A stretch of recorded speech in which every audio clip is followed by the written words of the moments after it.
Hey guys, and welcome back to Bag of Tips, here where I try and give you some tips to help improve your games. And today, we're going to go ahead and actually be making a settlement template, and also a settlement database which allows us to very quickly and easily make some settlements with bare bone basic information, but it also has some powerful tools within it to help us link our notes together automatically. Now this video isn't meant to be an overall how to do something, it's to give you the bare bone basic information so you can actually take what I give you and reverse engineer it and tweak things to how you want it. However, let's go ahead and get into the video and I'll show you exactly what I mean. Alrighty, so here we have the settlement template where we have the name, which is Valdian. Also got how it's pronounced with a little picture here to give us an idea of what the feel is. Also got information such as its alias, type, population, theme, region, terrain, politics like rulers, leaders, government types, defences and even religions in the area. And we've also got the commerce, such as the imports and exports. Now, this is where things start to get interesting with this, because this is where we can go ahead and start linking our notes together. So if you guys remember, if you watched our previous video where we made NPCs, if you haven't, I recommend going ahead and watching that before you watch the rest of this, as it goes ahead and helps us start putting all these pieces together. One of the things that we had in our NPCs was a location where we could fill out, and I said, if we go ahead and actually put that as a name of another note in the our vault, it will link it to that, and this is exactly what we're doing here. So I have groups, and I have them locations of where they're operating, and it's currently one of them is in Valdian, such as the Phoenix Consort and the Udinis Merchants Guild. So what this note does, it goes ahead and finds that information within the vault, and automatically, without me needing to actually put anything in besides the initial code here to do this, just calls it all automatically, and it means that you can always have that relevant information there whenever you, let's say in a month's time, make a new group, and you don't need to go back and put it in here. Same with when it comes to your shops. As you can see here, got a tavern and magic shop. You got your point of interest, such as museum, school, library, even houses. And talking about NPCs, your NPCs. So you can have linked here all your NPCs and see relevant information such as groups they're a part of, what religions they're a part of, who they are, a picture for reference if not, and also an occupation. Now all of this is configurable, and I will go through that in just a little bit here on how you guys can go ahead and change all this to exactly how you want your specifications. And then we've also got like history and stuff down below, but we're mainly focusing on all this stuff. Now, as you can see below here, we have a how-to, and this will be in a GitHub. So if you guys go ahead and look in the down in depths below in the video description, what you'll find is a link to the GitHub, where you can go ahead and actually find a link to exactly this. And what this is basically you can go ahead and copy it, and if we just go to a test settlement note that I've already got set up here, and if we go here and just simply paste it, as you can see we have instantly a note ready. Now you may not see the picture, that's because I have a placeholder image which it's calling on in here already, but besides that you should have basically everything, which is great. And what we'll go ahead and do now is we'll go have a little walkthrough on how everything works. Alrighty, so let's go ahead and get into editing mode and we'll have a peek under the hood to see how this all works. So if you have come from my NPC video, you'll understand roughly how most of this works, but I will quickly go over it again just for those that haven't yet. So in short, you can see there's a lot of this dot something or other. Essentially that is calling on what we call as front matter. There is a few ways you can get front matter from typing it in manually yourself, or using what we call a database. Now a database we'll be touching on just a moment, which essentially puts information into your notes themselves, and actually allows you to call on it in different places, and automatically populates fields such as this, which basically puts in the information without you having to come in and type it. So you can have drop down boxes with loads of information that you use in different places, and get them filled in no problem. Different one is when you come down to such as like link, then in brackets this dot something. Essentially that's going ahead and starts linking it to something that isn't called that within a note. So for example, within the region, I have a country called Odinis. So I would actually put in the front matter Odinis, and it'd fill this in out with Odinis itself, and then it'd give me a link so I could click to that country Odinis, and it'll give me the actual note of it so I can find any information I need of the country when I need to, if relevant. Then if I look at for something like your placeholder image.png, essentially all you'd have to do is come in here and just edit this and change that to another whatever .png or .jpeg or whatever you're using, and it'll replace that image like so. We have got some stuff down here, but what I'll actually go ahead and do is if I go ahead and scroll down now, we'll go ahead and actually go over to these data views. So I'm going to go ahead and break this down as simplistic as possible. I've essentially been calling these videos a dummy's guide by a dummy, because that is what I am.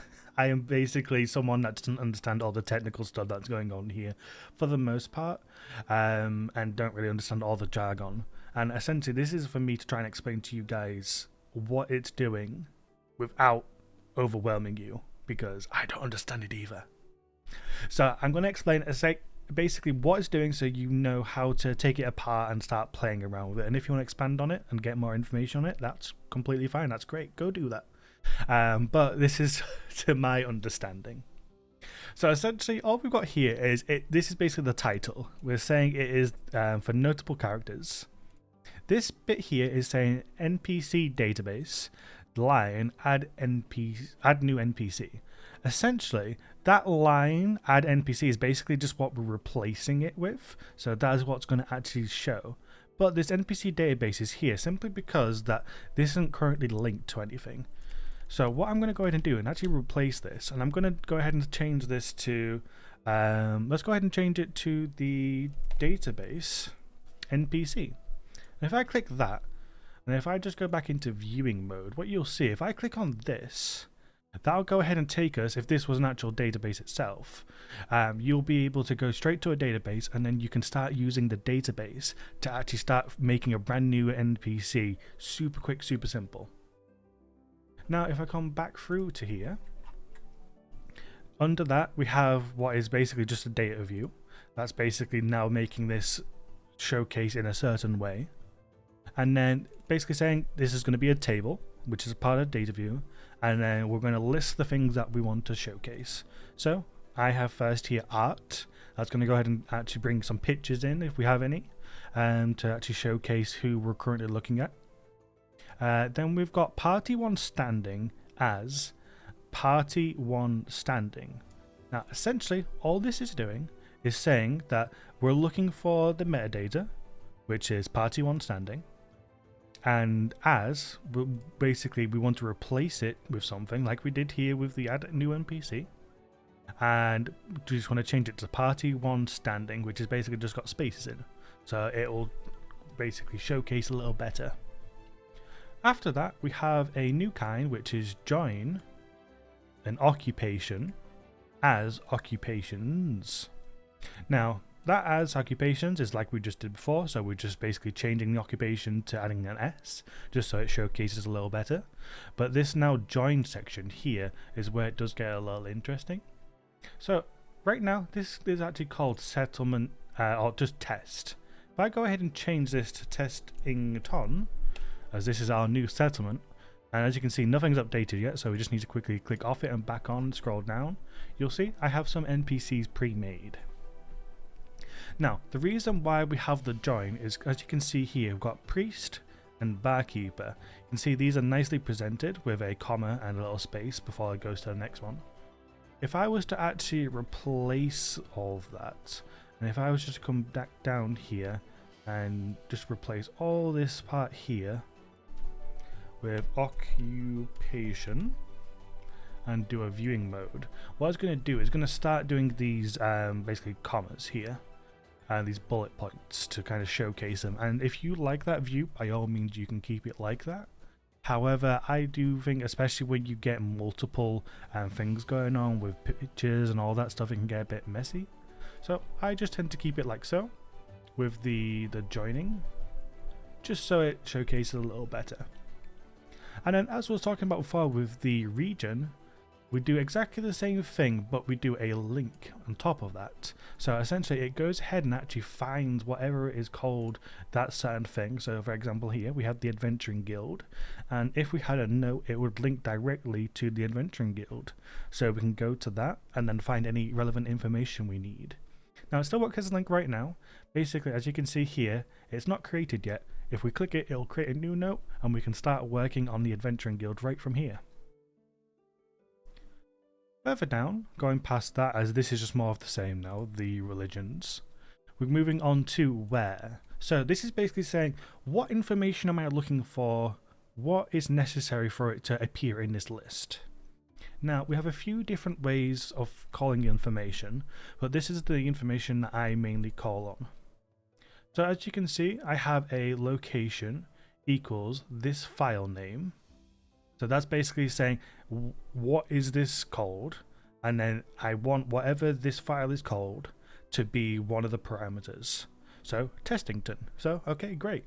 Testington is the first thing we need. And then contains, and then character for the note icon. Note icons are essentially what I classify as, what is this thing? Am I looking at a character? Am I looking at a shop? Am I looking at a settlement? It's basically a tag just to say, what is this thing? And then we have a exclamation mark contains. Now the exclamation mark basically means if it isn't this thing. So as you can see, dead. So if you remember, and if you've come from my NPC video, we had different conditions from healthy, sick, hurt, and one of them was dead. Now if they're sick, healthy, hurt, they'll appear in this no problem. But if you, let's say you're doing a session and your players kill someone, if you set that NPC to dead, what you can do is once you come back into this note, you'll see that they are no longer on that list because they are dead, which is a very nice way to keep track of who's actually around. So you don't go, oh, I wonder what this NPC's doing. Oh, they're dead, so I don't need them on this list. Why are they here? So if you don't like that and you do want to see who's dead, just remove that, and that's basically that goes from there. And then very lastly, you've got here a sort file.name. So that's basically we're sorting the file names of whatever we're calling in an ascending order, basically just so it's alphabetical, just so it's a little bit easy to find who you're looking for. And that is essentially exactly the same for each and every one that we do, from your point of interest to your shops and services. Essentially just some parameters slightly change from no icon to shop, for example. But you can, like I said, you can take this now and you can basically make those with what we've learned from the NPCs and what we're learning here with the settlements and database, and put these all together. However, talking about databases, that's what we're going to move on to in just a moment. But the last thing that I want to touch on very quickly is the Obsidian leaflet. So essentially when you get this, you'll see an ID is to be determined. An ID essentially is just the ID or the unique calling point of this. So if you want something that has multiple areas or places, sorry, in a note, let's say you want this map in 2 or 3 different locations, what you can do is you can go ahead and change this to, I don't know, let's call this Testington, just so we know that this is the map for Testington. And then the image itself, you just go ahead and change that to testington.png if you had a map for your settlement here. And then essentially what that would do is that would go ahead and make this now unique. So if we was to have Testington in another place with the ID Testington, it would keep updated with the exact same information. Now if we go ahead and just go down to our settings for just a moment, and if we scroll down here to our Obsidian leaflet, you can by all means have a scroll through all these different settings and see what works for you, but the one that you really want to pay attention to down here is add additional markers. We go ahead and click this plus button here, and if we do a marker name, let's go ahead and say, I don't know, info. And if I go ahead and find an info marker here, you can go ahead and change the layer to whatever you like, such as this. I'm just going to make this a nice kind of, I don't know, red color, just so it's nice and easy to see. And you can do tags and everything like that if you want to, but in short, this is perfect for what we need. I'm just going to go ahead and save that, and then that'll save, then you can use that anywhere you like. I go ahead and move that. And if I just go ahead and right click, I can do a default, which is a standard white marker. Not very useful for us right now. Or if we do info, you'll see it doesn't appear. If that's the case, because you just made it, just click off and back on. A lot of things within Obsidian, you just need to back off and back in, and it works again. As you can see, we've got that there now. And what we can do, one of the most important things is edit the marker, and then we can do note to open. So if we want this to open, let's say the placeholder image, we can go ahead and put that there. We can go ahead and close it, and if I click on that, what that does is that's going to go ahead and strange. It did take me to the right one. 1 second. Let's just go back in here, see what I did wrong. This is everything. You see, I clicked on just the note itself, the placeholder image. I needed to click on the .png, which doesn't seem to be working when you click on it. So now if I do that and now come into here, that works no problem. What you'll find is if you more than likely it doesn't like pictures all too much if you just click on them.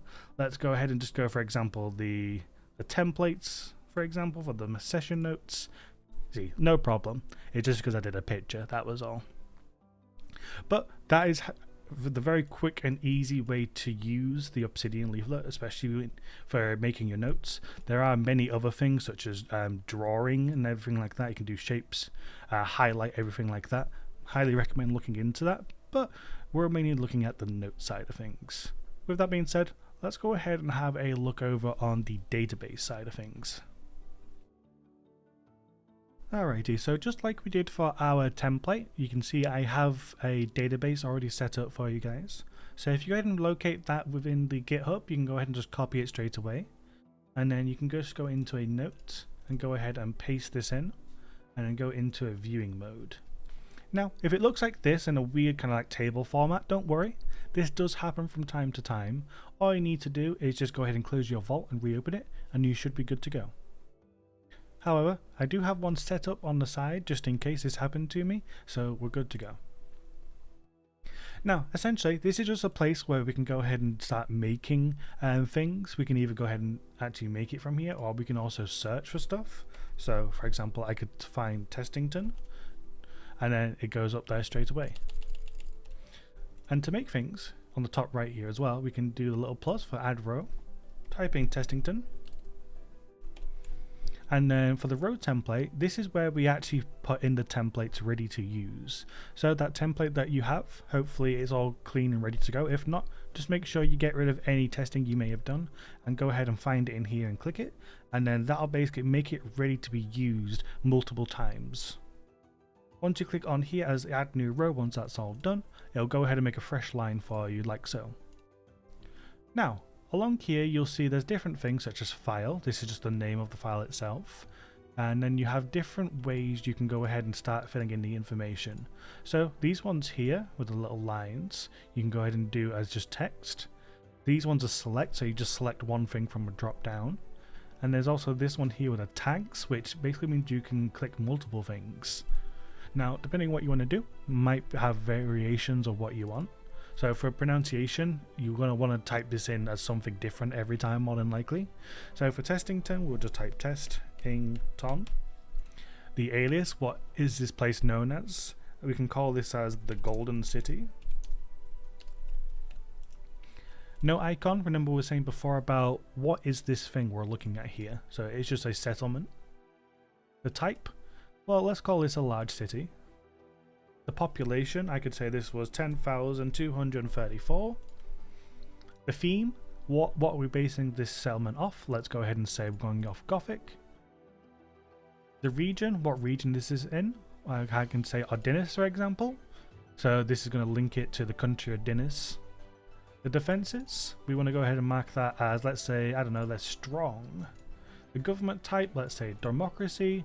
Religions, let's say Kiata and Siljan are both worshipped here. Imports, what do they import? Let's say they do grain, and let's say they export grain as well. They get it and then they export it as well.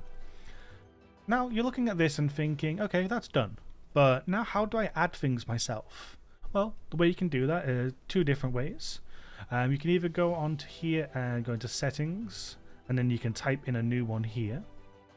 Or you can double click on imports and let's say, I don't know, I want to do gold. And if I type in gold and enter, now I'll go ahead and add gold in there. So now they're importing gold. Or you can go into here and let's say they are exporting iron. So let's go and add that there. And you can go out, come back in here and do iron there. Just as a note as well, let's say you make a mistake and let's say iron was supposed to be copper, for example, or you made a spelling mistake. You can just go ahead and change it in there, edit label, and what that'll do is that'll change everything to that correct one, so you don't need to worry about any kind of spelling mistakes. Now, if we head and look into the actual note itself, you'll see all that information has been filled out absolutely wonderfully perfect in our things here. So we don't need to worry about going in here and adding these manually. Just goes ahead and puts them in there and we don't need to worry about it again. However, let's say we want to add something new. So if we go to the far right and this plus right in the corner, click on add. And let's say we want to make the flag, for example. We want to say what flag is a part of this city. We go ahead and click the add new. And then let's say the flag itself is, let's say, red with a golden eye in the middle. And then perfect, we have a new one set up perfectly for us. And if we go into Tessington, well, hang on just a minute, I don't see that information anywhere. And that's simply because we're not calling it. So if you go ahead and edit, you can see in the front matter here, it's there, but we're not calling it down here. So if I go to, let's say, terrain, for example, in the information section, and I just copy this, and this is why I say I'm giving you guys things so you can reverse engineer it, and then just paste it down here. So that's terrain. I can go ahead and now change this to flag, and then go ahead and change this also to flag. And then you'll see that it's now calling that information. If we go to viewing mode, it shows the flag with the information that we put in there, which is absolutely perfect. It means now we've made our own custom addition to the template, own personal addition to the database, and it's all working, and it means that it's ready to be used. And with that being said, guys, that's it. I've given you guys all the tools you need now to be able to very quickly and effectively make your own settlements, make your own NPCs from my last video, have them talk together. Not only that, but you can take the information and very easily convert it to shops, services, points of interest, or you could even convert it into your own countries and regions. All the information I've shown you is configurable to make those work however you want them to. Now, I'll probably cover some of these down the line in the future, but you do have all the tools where you can actually do this yourself without me just repeating information here. One thing that I will be covering in our next video is a actual hub where you can actually keep all kind of relevant information for things such as like your players, your party. That covers most of the same things, and if you want to, you can by all means have a go at that. However, there are a few additional little bits and bobs that I would like to touch on just to kind of give you guys a bit more information on that. However, hopefully you guys found this useful and interesting. If you have any questions, by all means you are welcome to ask down in the comments below, but as I mentioned earlier, I am a dummy, so don't expect me to have all the answers. One place to find all the answers though is in a useful community Discord set up by Obsidian themselves, which you can find in the video description down below, where there are loads and loads of lovely people in there where they can go ahead and actually answer any questions you may have, and you may even find me in there and I might be able to help you out also. However, that's all from me now, guys. Hope you had fun, hope this is useful for you, and I'll catch you in the next one. I'll see you later, guys. Take care.